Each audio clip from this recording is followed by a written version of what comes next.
말씀 보시겠습니다.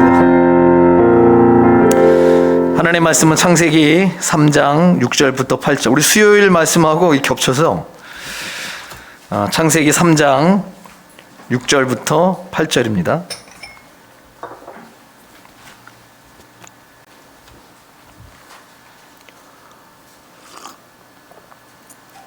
예, 우리 수요예배 복습.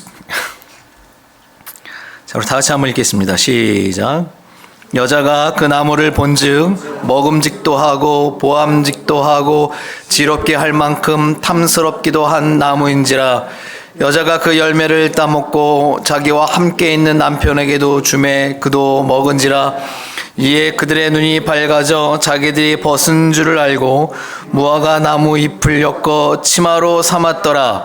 그들이 그날 바람이 불 때 동산에 거니시는 여호와 하나님의 소리를 듣고 아담과 그의 아내가 여호와 하나님의 낯을 피하여 동산 나무 사이에 숨은지라. 아멘. 예, 우리가 소율이 문답을 이제 다시 시작합니다. 그 전에 우리가 배웠던 거를 여러분 다시 한번 쭉 보시고 우리가 하나님의 말씀을 배워가는 거예요. 우리가 설교도 물론 우리가 은혜고 하나님의 능력이긴 한데 하나님의 말씀을 이렇게 차근차근 배워가는 게 굉장히 중요합니다. 그래서 배운다라는 거는 수고와 힘이 필요합니다. 특히 오후 시간 점심 먹고 졸릴 수 있는데 허벅지 확 꼬집어 가면서 하나님의 말씀은 내가 잘 배우겠다. 생명이 여기서 나고 은혜가 여기서 나고 능력이 여기서 납니다. 이에서 남이라 그러셨어요. 그래서 여러분 하나님의 말씀을 차근차근 잘 배워가실 때 여러분 특히 이 지금 네, 맞아요. 이단이 굉장히 판을 치고 있는 시대입니다. 지금 뭐 코로나도 굉장히 뭐 문제잖아요. 경제 불황, 뭐 우크라이나 전쟁 이런 것도 굉장히 문제이긴 한데 진짜 우리가 영적으로 보면 문제는 뭐냐면 정말 이단이 만연해 있는 겁니다. 너무 많고 특히 지금 한국은 굉장히 많이 더 다양화, 더 세련화, 고급화됐어요. 그래서 우리가 이 하나님의 말씀을 배우지 않으면 우리가 영적으로 싸울 수 없고 심지어는 피하 식별도 안 돼. 누가 적인지 누가 아군인지 모르는 거예요. 지난번에도 한번 말씀드렸지만 유명 연예인이 그렇게 본인이 은혜 받았다고 하나님의 말씀을 가르치고 합니다. 뭐 그거야 본인이 할 수는 있겠죠. 뭐 본인 따라다니는 팬들이나 제자들 데리고 그렇게 할 수 있겠지만, 근데 그 가르침이 굉장히 위험한 이단의 내용들이라고 하는 거예요. 본인이 깨닫고 있는지 모르겠지만, 아니면 정말 그래서 일부러 하는 건지, 그러면 이건 굉장히 큰 문제고, 그런 게 아니라 본인이 성경 읽고 내가 깨달은 바가 이러더라라고 하면 제대로 하나님의 말씀을 배워서 빨리 돌이키고 회개해서 하나님의 말씀이 온전히 서면 될 것이고. 근데 어찌됐든 이런 영적인 파급력들이 굉장히 많단 말이죠. 여러분 지금 우리가 하나님의 말씀을 잘 배우시고 배워도 우리가 자꾸 잊어버리는 게 사람이에요. 특히 여러분 하나님의 말씀은 내가 생명처럼 여기면 그렇지 않는데 생명처럼 여기는 게 굉장히 무뎌지기 때문에 자꾸 잊어버려. 지난주 설교 본문 물어보면 모를 수도 있어. 자꾸 잊어버리거든요. 그렇기 때문에 우리가 날마다 자꾸 상고하고 묵상하고 자꾸 새겨 넣어야 돼요. 흐려져요. 내가 눈썹을 했는데 이게 1년 지나면 흐려지더라고. 자꾸 흐려져요. 이게 새겨 넣은 거거든요. 이게 칼로 새겨 넣는 거 아니에요. 잠재워 놓고 이렇게. 피곤해서 잤어. 근데 이것도 흐려지더라는 거예요. 그러니 여러분 우리가 하나님의 말씀을 듣고 배우는데 이게 마음판에 새겨라 그러거든요. 근데 그렇게 새겨놓고 또 잊어버리는 거예요. 그래서 순간순간 우리가 또 죄를 범하기도 하고 실수하기도 하고 또 딴 길로 가기도 하고 넘어지기도 하고 합니다. 그래서 여러분 하나님의 말씀을 잘 배우시고 특별히 이제 우리가 그 코로나의 거리두기가 해제된 거를 선용하셔야 됩니다. 그래서 하나님의 말씀을 배우는데 여러분 열심을 내시고 오후 시간에는 길게 안 할 거예요. 지난주도 제 시간에 끝냈죠? 은혜야, 어메이징. 그래서 길게 하지 않고 하나님의 말씀 딱 배우고 기도하고 마칠 거니까 피곤하더라도 여러분 허벅지 콱 꼬집어 가면서 하나님의 말씀 잘 배우시기 바랍니다. 소율이 문답 이전의 내용들은 반복하지 않을 테니까 한번 쭉 살펴보시고, 소율이 문답은 하나님의 말씀을 우리가 배울 때 가장 기본이 되는 교리입니다. 이 성경에 대한 여러 가지 해설이나 또 개인의 주석들이 많아요. 인터넷에 굉장히 많습니다. 그러니까 지금 신앙생활 할 때는 굉장히 편하고 인터넷에 굉장히 많은 정보가 있습니다. 그것만큼 또 우려가 되는 건 뭐냐면 그래서 자기화될 위험이 굉장히 높아요. 왜냐하면 내가 가지고 있는 기존의 잣대가 있습니다. 나의 사고방식과 나의 어떤 뭐 정치적인 또는 나의 신앙적인 경험들 뭐 이런 거를 가지고 내가 만들어 오는 잣대를 가지고 성경을 이렇게 잰단 말이에요. 그래서 거기에 맞으면 내가 받아들이고 맞지 않으면 버리는 경우가 생겨요. 그래서 여러분 인터넷이든 이렇게 떠돌아다니는 이런 내용들 특히 요즘은 정통 교회로 둔갑되어 있는 기독교 블로그 인터넷 사이트들이 많은데 알고 보면 이단 굉장히 많습니다. 정말 많아졌어요. 그래서 여러분이 만약에 어떤 부분을 딱 치면 10개가 나온다 그러면 거의 2-3개는 이단 거 많습니다. 잘 살펴보셔야 돼요. 그래서 그거 괜히 그런 겁이다 듣고 야 그거 괜찮은데 이거 맞는 것 같아 인간적인 측면에서 이게 맞지라고 했다가는 나도 모르게 거기에 사로잡힌단 말이에요. 그래서 여러분 우리가 그 부분도 굉장히 좀 조심하시고 소율의 문답은 예수 그리스도를 통해서 직접 예수님께 배운 사도들, 제자들이에요. 제자들. 이 제자들이 또 그의 제자들에게 가르친 예수님 말씀 그대로 저자직강으로 배웠잖아요. 3년 동안 배웠고 몸으로 경험했고 눈으로 본 사람들입니다. 이게 성령을 받은 사람들이에요. 완전히 이제 변화가 됐죠. 목숨까지 걸면서 진리를 사수하고 지킨 사람들입니다. 그 제자들이 예수님의 가르침을 그대로 가르쳐 준 게 속사도들입니다. 그들이 체계화해 놓은 것, 그것이 교부들이 가르치는 거거든요. 그 노선을 따라온 것이 소율의 문답이에요. 그래서 이 소율의 문답은 하나님의 말씀을 체계적으로 배우는데 일단은 어린 아이들을 가르치는 거였습니다. 그걸 우리가 지금 배우는데 우리는 이것도 굉장히 힘들어한단 말이죠. 그것만큼 하나님의 말씀에 대한 열정과 그 말씀을 체계적으로 우리가 쌓는 것이 그만큼 둔해진 거예요. 그래서 어떤 감흥이라든지 어떤 뭐 이게 장단점이 있긴 하지만 뭐 여러 뭐 찬양의 집회나 부흥의 집회나 이런 걸 통해 가지고 감정적인 증명들이 자꾸 부각이 되고 그것을 터치하다 보니까 하나님의 말씀을 체계적으로 배우는 것보다 거기에 더 휩쓰는 경우들이 많아요. 근데 우리가 소율의 문답을 꼭 여러분들이 배우셔서 하나님의 말씀을 기본적으로 좀 다져가셔야 됩니다. 그렇지 않으면 이게 틀 없는 곳에 반죽을 붓는 거하고 똑같아요. 틀이 있는데도 반죽을 부어야 이게 모양이 갖춰지잖아요. 근데 틀이 없는데 막 갖다 붓기나 하니까 이게 모양이 제대로 되지 않습니다. 신앙생활에도 마찬가지예요. 그래서 우리가 소율의 문답을 배운다라고 하는 겁니다. 지금 우리가 창조부터 쭉 배워왔고 지금은 이제 아담과 하와의 범죄, 원죄에 관한 것, 또 아담 인류의 조상이 된 아담이 어떻게 타락했는가 그 죄의 결과들은 뭔가 그걸 우리가 지금 배워가고 있는 겁니다. 차근차근. 이 한 권이 다가 아닙니다. 계속 넘어가는 거예요. 자, 오늘은 13과입니다. 소율의 문답 다른 책들을 보면 11과로 되어 있기도 해요. 근데 그거는 중요하지 않고 이 문답이 중요합니다. 자, 그럼 중요한 부분만 할게요. 자, 아담과 하와의 타락입니다. 선악과를 따먹는 거예요. 여기서 여러분 우리가 굉장히 많은 논란들이 생깁니다. 신앙에서도 이 부분이 굉장히 중요해요. 선악과를 하나님이 제정하신 이유가 무엇이고 그것을 따먹게 되는 인간의 책임은 무엇이고 또 그 자유의지를 가지고 그거를 따먹었는데 하나님이 자유의지를 주셔서 따먹었더니 왜 우리한테 죄를 묻냐라고 하는 신앙의 가장 중요한 기로가 여기에 있습니다. 여기서 내가 이걸 어떻게 하나님의 말씀대로 받느냐에 따라서 우리의 신앙이 하나님을 부인하거나 또는 자유주의 인간이 해석해낸 인간이 만들어낸 신학으로 흘러가는 경우가 있어요.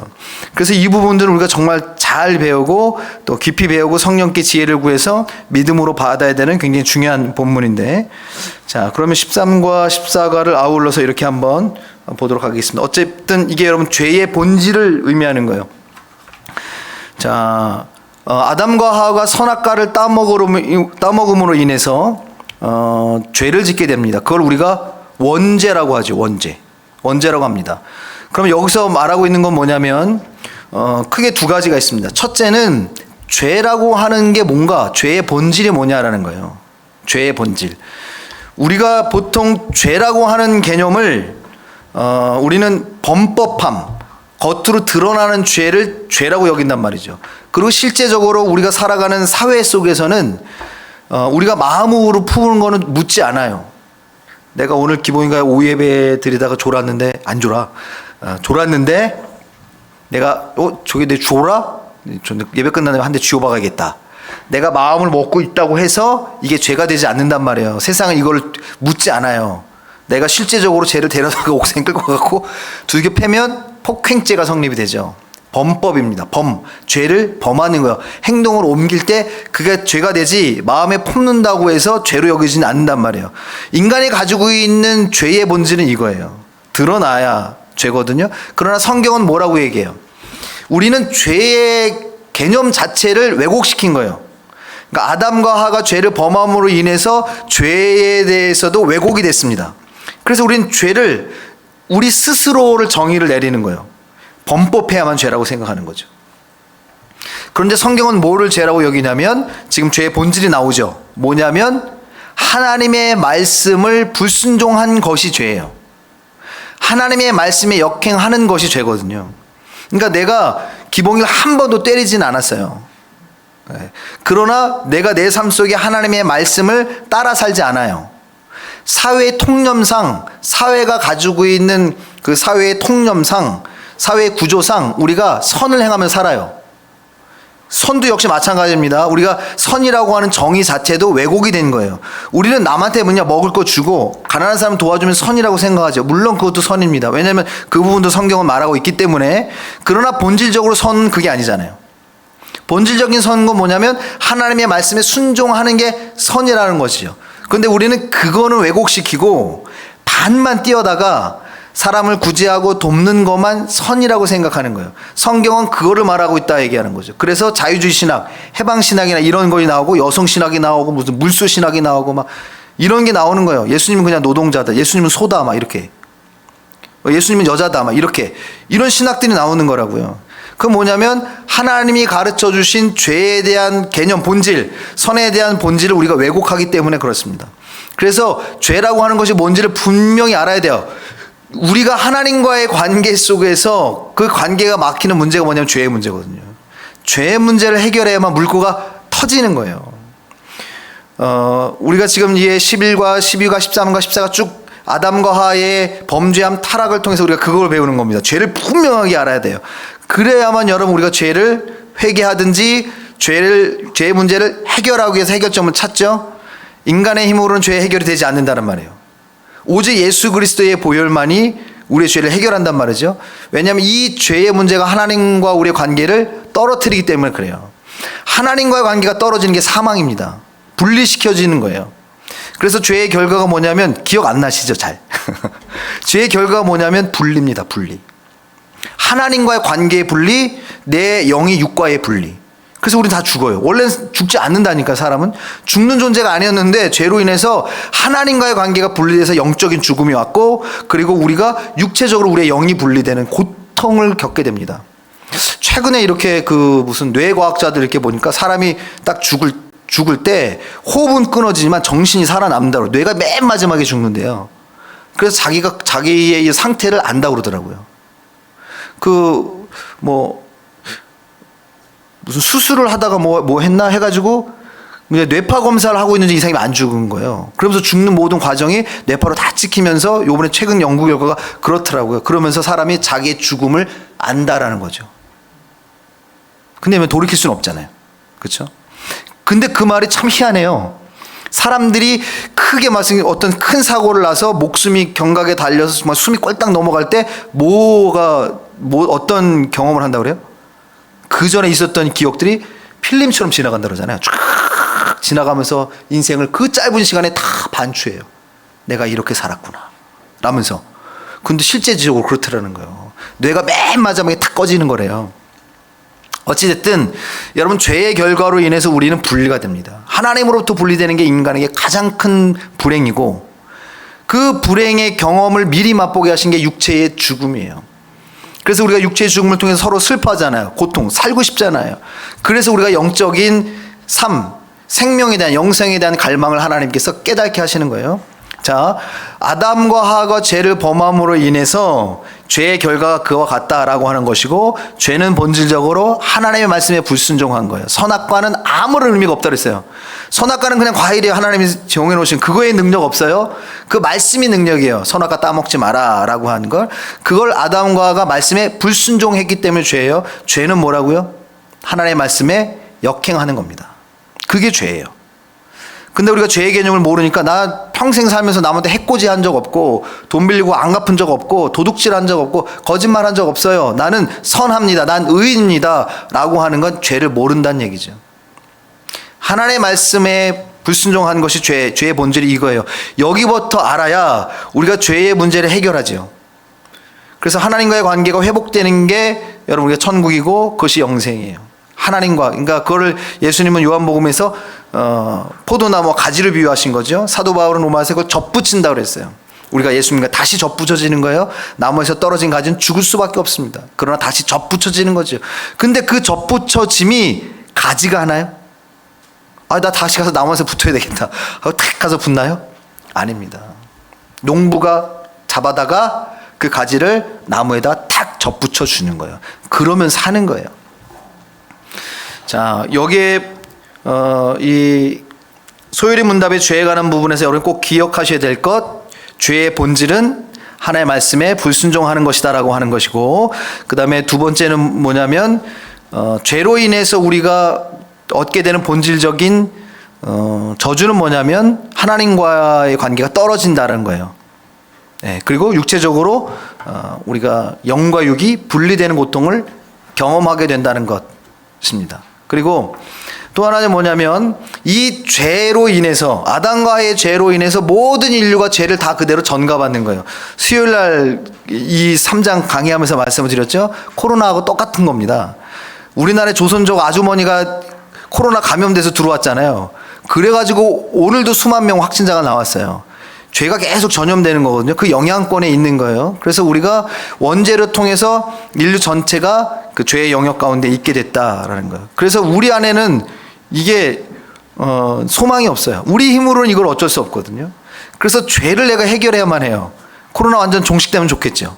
전문가들은 얘기합니다. 우리 평생 같이 살아야 된다. 이거 어떻게 없애면 좋겠는데 우리 힘으로 안 돼요. 손 씻고 마스크 써도 수십만 넘었어요, 우리나라. 그다 지금 조금 줄긴 하지만, 근데 어쨌든 계속 뭐 몇십 명, 몇백 명 될 거라고는 하더라고요. 아무리 적어줘도 같이 사는 시대가 왔어요. 우리 힘으로 안 돼요. 인류에 들어온 죄의 오염은 우리 힘으로 안 됩니다. 이걸 어떻게 씻을 수 있을까? 단번에 씻을 수 있는 게 있어요. 그게 뭐냐면 예수님의 십자가예요. 그 보혈입니다. 그런 여러분, 그게 얼마나 갈망이에요. 여러분 죄를 짓고 한번 살아보세요. 내가 여러분 죄를 짓고 살면 그거 여러분 정말 힘듭니다. 죄가 자꾸 나를 공격하거든요. 죄가. 그 굉장히 여러분, 그래서 이 범인들이 이렇게 잡히고 나면 차라리 속 시원하다 이러거든요. 여러분, 우리가 죄가 날마다 우리를 공격합니다. 거기서 어떻게 벗어나고 싶지만 벗어날 수, 왜냐하면 시간을 돌이킬 수는 없잖아요. 상황을 돌이킬 수는 없거든요. 근데 예수님이 어떻게 하는 거예요? 그 죄를 씻어주신다라는 거예요. 내가 기억지 않는다라는 거예요. 이게 덮어놓은 게 아니고 씻어주시는 거예요. 아예 하나님이 기억하시지 않는다라는 거죠. 완전 깨끗하게 포맷시켜 주신다는 거예요. 얼마나 은혜예요. 죄를 지은 사람은, 경찰에 쫓기는 사람은 알아요. 정말 내가 비록 하루를 한 끼 먹고 살아도 난 죄 없이 살면 좋겠다. 그러거든요. 죄의 공격이 굉장히 심각하기 때문에 그렇습니다. 근데 이걸 모르면 죄에 화인 맞은 거죠. 그런 사람은 그 죄에 또 죄를 짓고 또 죄를 짓고 점점 죄를 키워가는 거죠. 그건 결국 멸망이고. 그래서 여러분, 우리가 죄에 대한 본질을 알 때에 우리가 비로소 하나님의 은혜를 구해요. 죄를 씻을 방법을 찾게 되는 것이죠. 자, 그럼 또 하나, 이 본문들을 우리가 배워가면서 여러분이 꼭 기억해야 할 게 있습니다. 이게 뭐냐면 자유의지에 관한 부분들이에요. 되게 어렵지만 쉽게 여러분과 한번 나눠볼게요. 아담과 하와를 하나님이 지으셨습니다. 그리고 선악과도 하나님이 정해 놓으셨잖아요. 그리고 모든 거 다 네가 다스려라. 근데 저거 따먹지 말고 나머지는 니들이 다 먹어도 돼. 하나님이 그들에게 자유를 주셨습니다. 선택권을 주셨어요. 근데 여러분, 이 자유는 아담과 하와가 범죄함으로 인해서 이 자유의지가 상실됩니다. 여러분에게 자유가 있어요, 없어요? 지금 있어요. 여러분이 우리 자유 있잖아. 내가 물 마실 자유. 목사님 왜 설교하다 말고 물 드세요? 내 마음이지. 자유의지가 우리에게 있어요. 근데 이 자유는 하나님이 태초에 아담과 하와에게 주셨던 자유의지가 아닙니다. 상실됐고 이게 타락된 것이에요. 하나님이 처음 아담과 하와에게 주셨던 자유의지는 뭐냐면 사람이 선함을 택할 수 있는 자유예요. 그러니까 내가 하나님의 말씀에 순종할 건지 불순종할 건지를 택할 수 있는 거예요. 지금도 우리는 물론 그렇게 하잖아요. 근데 그거를 이제 우리가 배워가는 거예요. 종교개혁 시대에 이 자유의지에 관해서 논쟁이 일어납니다. 에라스무스하고 루터하고. 근데 어떻게 이게 갈리냐면 사실 이 부분에서 감리교와 장로교가 나누는 거거든요. 에라스무스는 어떤 거를 주장하냐면 하나님이 우리에게 자유의지를 주셨다. 인간은 무엇이든 우리가 선택할 수 있다. 좋은 것이든 나쁜 것이든 선택할 수 있다라는 거예요. 물론 아담이 범죄하기 전에는 그래요. 그거 같아요. 그런 능력이 인간에게 있어요. 그래서 사람이 선택하는 거예요. 하나님이 우리를 구원하시기 위해서 하나님의 주권적으로 우리에게 손을 내미셔도 우리가 하나님의 손을 잡아야 구원을 받지, 우리가 하나님의 손을 잡지 않으면 구원 못 받아. 그럴싸하죠. 그럴싸하거든요. 근데 여러분 이건 스토아 철학입니다. 성경의 말씀이 아니고. 근데 우리는 그렇게 생각한다. 왜냐하면 우리에게 일반적인 선택의 자유권이 있기 때문에 그래요.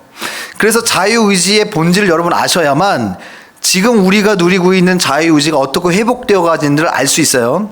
그래서 에라스무스의 주장은 그와 같은 겁니다. 구원에 있어서 인간의 편이에요. 우리가 할 수 있다. 우리가 구원을 선택할 수 있다라는 거예요. 그러나 성경은 그렇게 얘기하지 않죠. 로마서 3장에 보면 사람이 죄를 범했죠. 모든 사람이 죄를 범했어요. 선을 행할 수 있는 사람이 아무도 없다 그랬습니다. 사람이 스스로 선을, 좋은 것을 선택할 수 없고 하나님이 기뻐하시는 걸 선택할 수 없어요. 사람은 내버려 두면 그냥 다 죄를 짓습니다. 정말 죄를 짓습니다. 지금 여러분 우크라이나 전쟁 터지잖아요. 러시아가 지금 행하는 이런 죄악들을 보죠.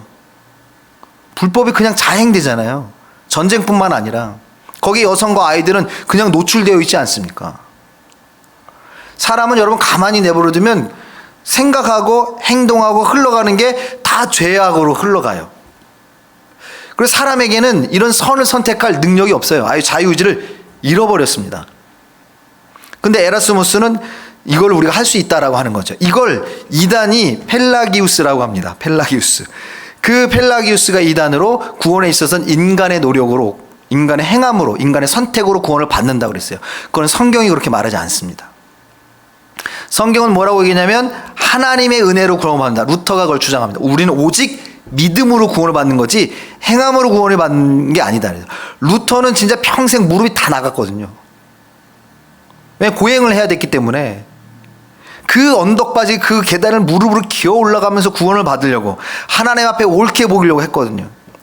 아무런 의미가 없다는 거예요. 그러다가 로마서를 읽다 깨달은 거예요. 오직 의인은 믿음으로 말미암아 살리라. 하나님의 전적인 은혜예요. 그 은혜가 뭐냐면 믿음을 주신 거거든요. 우리가 그 믿음으로 구원을 받는 겁니다. 자, 그러면 우리의 자유의지는 이미 다 타락해서 사람은 하나님을 믿지도 않아요. 하나님에게 영광을 돌리지도 않고 하나님 만든 모든 영광을 금수와 버러지로 만드는 겁니다. 가만히 내버리면 여러분 그 집단이 선하게 가지 않아요. 항상 악함이 있습니다. 그래서 기독교든 불교든 천주교든 하다못해 이단이든 회사든 가게든 뭐 시댁이든 처가댁이든 다 분란이 있습니다. 인간이 가지고 있는 죄성 때문에 그래요. 자, 그런데 하나님이 우리를 긍휼히 여기서 전적인 은혜로 우리에게 믿음을 싹 넣어주신 거예요. 믿음을. 그래서 그 믿음이 우리 안에 들어올 때 우리는 하나님을 따라갈 수 있는 요만큼의 빛이 비춰지는 거예요. 그래서 날마다 성령의 인도하심, 말씀의 인도하심 따라가면 그 줄 잡고 가는 거지, 우리가 하나님의 은혜와 말씀의 줄을 잡지 않고 우리가 하나님을 섬기러 나갈 수 있다? 못 갑니다. 그 줄 놓치면 우린 그냥 타락으로 흘러가는 거예요. 하나님이 주시는 은혜입니다. 이걸 믿음이라고 하는 거거든요. 그러면 구원에 있어서 우리가 하는 건 없어요. 이 믿음을 잡게, 믿음의 줄을 주신 것, 생명의 그 줄을 우리에게 던져주신 것도 하나님이고, 그것을 생명의 줄인지 깨닫게 하신 것도 하나님이고, 그것을 잡게 하신 능력을 준 것도 하나님이에요. 전적으로 하나님의 은혜라는 것이요. 그래서 믿음으로 성령으로 거듭난 사람에게는 자유의지가 회복되어져 가는 거예요. 그러나 우리가 하나님의 은혜를 받지 않은 사람들은 여전히 우리의 자유의지는 타락합니다. 그래서 내가 믿는 믿음 있잖아요. 내가 선택해서 내가 믿는 믿음이 있습니다. 하나님의 부르심과 은혜로 믿어지는 게 아니라 내가 그냥 많은 종교적인 나 그냥 기독교 가야지. 물론 그 안에 하나님의 섭리가 있기도 하죠. 이건 우리가 배웠어요. 근데 내가 시작해서 한 믿음은 내가 시작했기 때문에 내가 끝냅니다. 내가 하나님 등져버리는 거, 내가 생명을 내가 스스로, 내가 주인이니까 모든 것이. 그 자기가 결정을 다 내리고 자기가 결정을 하는 거죠. 그러니까 하나님의 은혜 성령으로 거듭나지 않으면, 물과 성령으로 거듭나지 않으면 우리가 하나님 편을 선택할 수가 없다라고 하는 거예요. 그러니까 내가 내 힘으로 내 노력으로 내가 하나님께 나아갈 수 있다, 내가 하나님 은혜 가운데 내가 구원을 얻을 수 있다라고 하는 것이 에라스무스나 펠라기우스나 이단으로 정죄되어 있는, 그 당시에는 워낙 이게 종교가 기독교의 법이 법률이었기 때문에요. 이거 가지고 감옥에도 갇히고 화형을 당하기도 하고 막 그랬었거든요. 그만큼 여러분 이게 중요하다는 거예요. 그래서 우리의 노력으로 구원받는 게 아니다라는 겁니다. 날마다 하나님의 은혜와 말씀의 인도하심과 성령의 인치심을 통해서 그 은혜의 호위함을 받아서 여러분 우리가 그래도 하나님의 은혜로 회복되어가는 자유의지를 가지고 하나님을 선택할 수 있어야 되는 거예요. 우리 성경을 한번 찾아보십시다. 로마서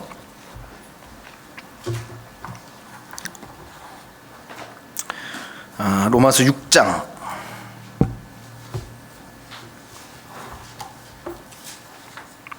13절 말씀.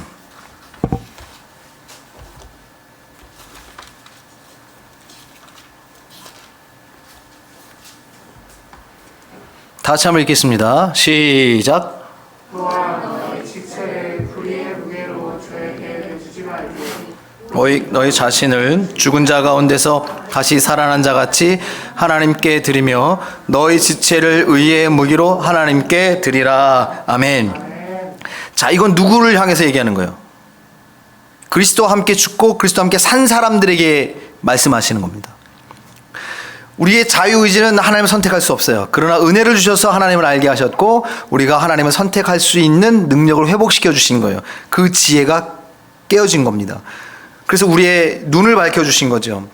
오늘 아침에 오전에도 하나님의 말씀을 나눴지만 베드로와 그의 제자, 베드로와 또 다른 제자들이 예수님이 그렇게 부활하신 예수님을 경험했음에도 불구하고 예수님이 그 물가에 와 계신데도 못 알아봐요.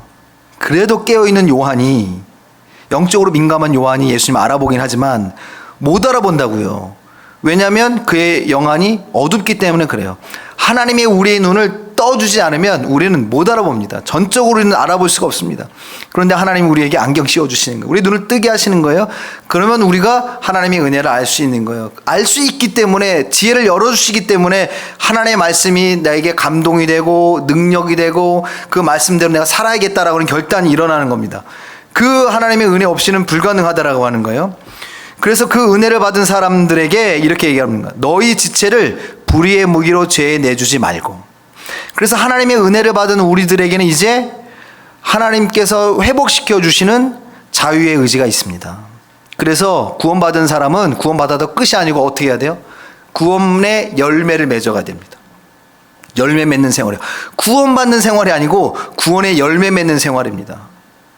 자, 우리가 구원받음에 있어서 조건은 뭐냐면 죄를 청산해야 되거든요. 근데 그 죄가 어떤 죄예요? 자범죄인가요? 아니에요. 믿는 우리도 여전히 자범죄는 짓습니다.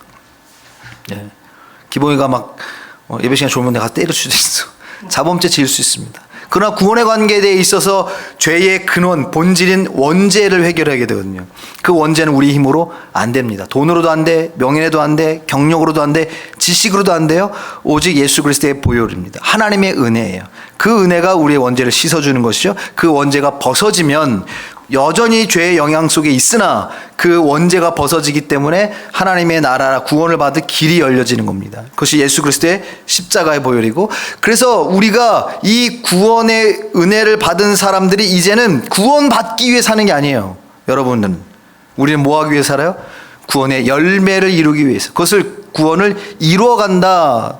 빌립보서는 이렇게 얘기하고 있는 겁니다. 우리의 구원을 완성해 간 거죠. 이미와 아직입니다. 우리는 이미 구원받았지만 아직 완성되진 않았어요. 완성되어져 가는 과정입니다.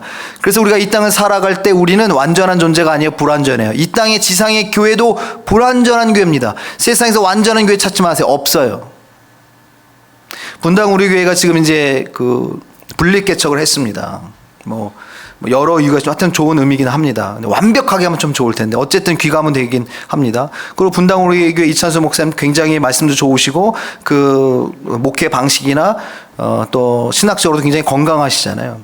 그러면 여러분, 분당 우리 교회가 롤모델이고 분당 우리 교회가 본질적으로 바른 교회냐? 그렇지 않아요. 이 땅에 있는 모든 교회는 불완전합니다. 그렇기 때문에 믿음으로 싸워야 해요. 그래서 이 땅의 교회를 전투하는 교회라 그래요. 그래서 어떤 내가 만약에 신앙생활을 하는데 교회에 여러분 부족한 게 없어요. 하다못해 저도 부족하죠. 여러분, 제가 얼마나 부족합니까? 근데 어디에도 그걸 만족할 수 있는 데는 없다라는 거죠. 다만 우리는 완성해 가는 과정이에요. 그래서 여러분, 우리가 구원받기 위해 노력하지는 않습니다. 우리는 이미 구원받은 줄 믿습니다. 그러면 그 구원의 열매를 맺어가는 삶을 살아야 되고, 그 열매를 갈망하고 맺어가기 위해서 내가 뭐가 필요하다라고 하는 생각을 갖게 되는 거예요. 예수 믿기 전에 전혀 이런 게 없었잖아요. 이것이 여러분 하나님이 우리에게 회복시켜 주시는 자유의 의지, 선함의 의지입니다.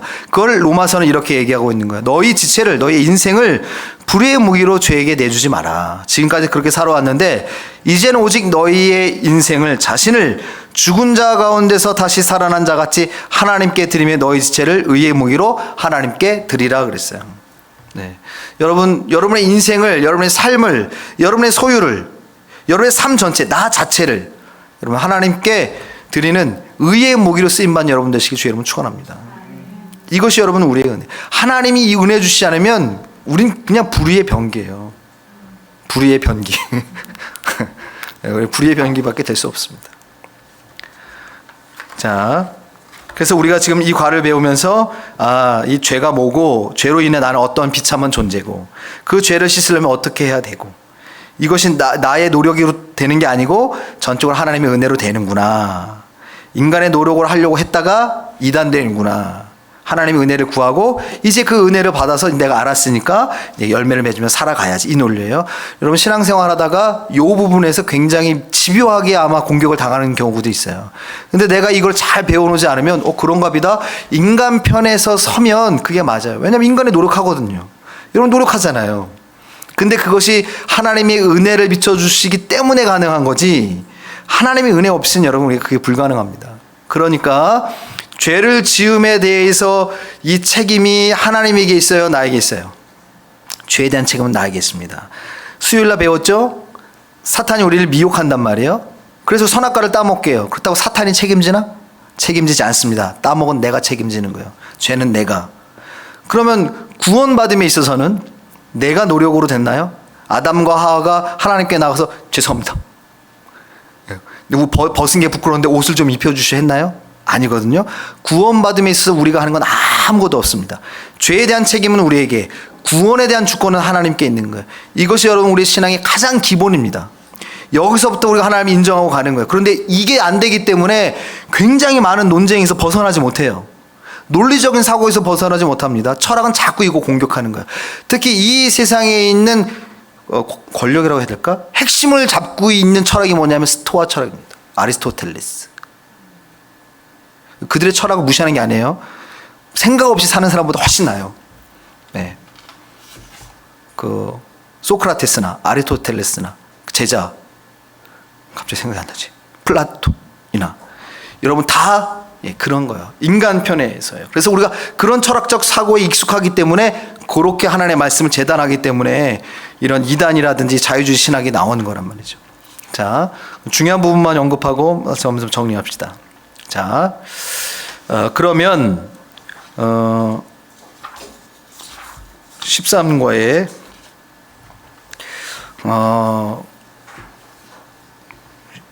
이거 있으세요 지금? 있어요? 그럼 이 부분만 언급하고 한번 넘어갈게요. 5번 보세요. 5번 64페이지 5번에 선악과를 따먹음으로 온 결과예요. 우리가 하나님의 말씀에 불순종함으로 오게 된 결과예요. 반드시 불순종인 결과가 따릅니다. 불순종인 결과가 따라요. 첫 번째는 하나님의 형상을 상실하죠. 하나님의 형상을 상실합니다. 나에게서 은혜의 빛이 전혀 보이지 않습니다. 그리스도인지 아닌지 모르겠고, 진리를 잃고 죽음으로 가는데 가장 슬픈 건 하나님과 단절됩니다. 이게 가장 우리에게 큰 상실이에요. 이게 죄악이고 이게 사망이 되는 거죠. 죄가 들어옴으로 부패해지고 변질되고 비참해진다라고 하는 것, 선악과를 따먹음으로 불신앙, 불순종, 불만족, 교만하게 된다라고 하는 겁니다. 4번 보세요. 에덴의 상실과 고통의 땅 등 기쁨 없는 지옥 생활이 됩니다. 우리가 하나님의 말씀에 불순종할 때 아무리 밤이 맞도록 그물질해서 고기를 많이 얻었어도요, 다 터진다는 거예요. 헛발질이요. 평생 수고했는데 헛발질, 헛그물질과 같다라는 거예요. 그건 뭐냐면 지옥 생활과 같다는 거죠. 타종교에 보면 그런 게 있잖아요. 진짜 영화에서도 있었는데, 이해하시기 바랍니다. 요즘 단어가 자꾸 잊어버려요. 그래서 뭐 자꾸 물을 먹어도 만족하며 계속 목이 마르잖아요. 그 영화 뭐였지? 연가시예요. 그런 거예요. 계속 채워놓고 빌딩을 사고 2채를 사고 4채를 사고 10채를 사는데도 전혀 만족은 없는 거예요. 텅 빈 거예요. 그게 뭐냐면 헛금을지고 헛발질이거든요. 아니, 빌딩이 한 채 있더라도 하나님의 영광으로 열매를 맺으면 얼마나 기뻐요. 이 땅에도 빌딩을 갖고 있지만 하나님의 나라에서도 하나님이 상급을 주신다라는 거죠. 그런데 그게 없으면 헛금을지고 같다라는 거예요. 즉 불순종으로 인해서 에덴을 상실했습니다. 고통이 들어왔어요. 엉겅퀴 상고를 겪게 됩니다. 그래서 인생이 뭐가 되냐면 기쁨 없는 지옥 생활 같다는 거예요. 여기서 우리가 깨달아야 될 건, 믿는 자들은요, 이 땅에 여전히 삽니다. 사도 바울도 그랬어요. 내가 예수 믿고 천국 가면 진짜 좋을 텐데 하나님이 날 여기다 내버려 두셨다. 생각해 본데 뜻이 있구나. 그래서 나는 내가 원하던 삶은 이제는 십자가에 못 박았고 예수님이 원하신 삶을 살겠다 결단하면서 죽을 때까지 그 사명 가지고 삽니다. 그래서 텐트 깁는 일을 하면서 교회나 성도들에게 부담되지 않게 해서 자비량으로 선교하기도 하고 타오르서 산맥을 목숨 걸고 거기에 도적들이 얼마나 많아. 지금이야 치안이 있지만 그런 데 없으니까 그런 걸 다 감내하면서 삽니다. 즉 뭐냐면 여러분, 믿음의 사람은 아담과 하의 범죄를 해서 우리는 죄의 영향권에 있습니다. 하나님과의 관계에서 원죄는 해결됐으니 너무 감사합니다. 이 땅이 고통스러워도 하늘에 우리는 하나님의 나라의 티켓을 얻었기 때문에 이것만 잊어버리지만 않으면 돼요. 비행기 티켓만 잊어버리지 않고 갖고만 있으면 비행기 타고 갑니다. 갈 수 있어요. 아무리 전쟁통해도 비행기만 타면 가잖아요. 그 믿음만 잃지 않으면 된다는 거예요. 그러나 우리가 그 비행기를 타기 전까지, 하나님의 나라로 가기 전까지 우리는 이 땅에서 삶이 어떻다는 거예요? 지옥과 같아요. 그렇죠? 인생이 수고스럽죠? 수고스러울 수밖에 없어요. 이 땅에서 여러분 은혜 가지고 하나님의 복을 누려도요, 우리는 힘들어요. 수고스러워요. 365일 할렐루야 기쁨 이런 사람 아무도 없어요. 없어요. 진짜 되지가 않아요. 물론 개중에 하나님 은혜를 주시기 때문에 그때마다 회복할 뿐이지 365일 우리가 세상을 떠나서 할렐루야 이렇게 사는 사람은 없어요. 약간 신비주의나 정신이 약간 나간 사람 외에는. 지옥과 같은 거예요. 즉 믿는 사람들은 이 땅에서 천국과 지옥을 동시에 맛보며 삽니다. 왜 그럴까? 너무 은혜예요. 지옥 같은 인생일 수밖에 없거든요, 세상은. 그래서 하나님의 나라를 소망하죠. 만약에 우리가 이 땅에서 지옥 같은 삶의 수고가 없으면 이 땅에 살아요. 여러분, 돈이나 명예를, 땅이나 건물을 내가 하나님으로 알면 하나님 나라 갈 이유가 없어요. 부자가 천국에 가는 게 너무 어렵거든요. 왜냐하면 그거로 만족하니까요. 그런데 그거를 가지고 있어도 우리는 지옥 같은 세상을 살아서 하나님의 나라를 소망하게 돼요. 믿음의 사람도 이 땅에서 어떤 삶을 산다? 천국 같은 삶, 지옥 같은 삶. 지옥 같은 세상이지만 천국의 삶을 사는 게 우리예요. 그래서 마지막에 우리는 이제 어떻게 돼요? 지옥의 문은 닫히고 천국의 문이 활짝 열려 우리는 그 길로 가는 거죠. 그래서 저도 장례를 많이 참석하고 집례도 하지만 임종도 지켜보지만 정말 믿음 생활하신 분들이 마지막에 숨을 거둘 때 코에서 호흡이 탁 떠나갈 때 의식은 아직 있잖아요. 의식이 돌아오는 경우도 있습니다. 치매인데도 마지막에 의식이 탁 돌아와요. 하늘의 문이 열린 게 보이는 거예요. 그리고 숨을 거두잖아요. 근데 이제 뇌 과학자들이 얘기한 것처럼 마지막까지 기억이 남아요. 하나의 모든 걸 싹 정리하고 오도록. 얼마나 은혜스러운지 몰라요. 우린 지옥 같은 세상을 살아도 괜찮아요. 우리 이 땅에서 천국을 맛보며 사니까. 그 맛 보는 걸 이제 우리 이제 아예 이제 주방으로 들어가는지 정말 그 하나님의 나라를 들어가게 된다는 것이죠. 이것이 우리 안에 잘 정립이 되지 않으면 사탄은 이 가장 기본적이고 기초적인 것부터 우리를 공격합니다. 그래서 신앙을 개인화, 자기화시켜요. 내가 합리화시킵니다. 여기서부터 여러분 우리 무너지는 거예요. 그러니까 늘 하나님의 은혜로 살아야 됩니다. 그래서 지옥 같은 인생을 살더라도 성령의 도우심과 하나님의 은혜를 구하면서 그거로 여러분 하루하루 그 생명의 끈을 놓지 마시고 그거 인도하시는 대로 따라 살면 하나님께서 우리를 마지막에 종국의 하나님 나라로 들어가게 할 것이고 지옥 같은 세상에서도 천국을 맛보는 삶을 살게 하실 줄 믿습니다. 그리고 가능하면 도전 받으셔서 하나님의 나라는 이미 우리에게 주어진 줄 믿습니다. 교만하지 마시고 겸손하게 따라가시되 가능한 열매를 많이 맺는 사람. 요한복음에서 너희들이 열매를 많이 맺으면 아버지께서 기뻐하신다 그랬어요. 생명의 열매. 사람은 살리고 위로하는 열매. 그 열매가 맺어졌다가 썩어지는 거야 그 몫이고 우리는 어찌됐든 열매를 맺어가야 됩니다. 그를 회복시키고 구원하고 하나님께로 인도하는 거예요. 그 다음부터는 그가 또 하나님과 일대의 관계 속에서겠죠. 여러분 우리가 이 소율의 문답을 통해서 여러분 좀 자세히 읽어보시고 궁금한 거 있으면 물어보시고 이거를 조금 더 교리적으로 가면 여러분 100% 졸아. 100% 졸아요. 그래서 약간 설교 형태로 하긴 하지만 그래도 여러분 꼭 마음에 잘 새기시고 꼭 이걸 읽어보십시오. 그래서 이 영적으로 어두운 시대에 하나님의 말씀으로 여러분 체계적으로 잘 서야 될 줄로 믿습니다.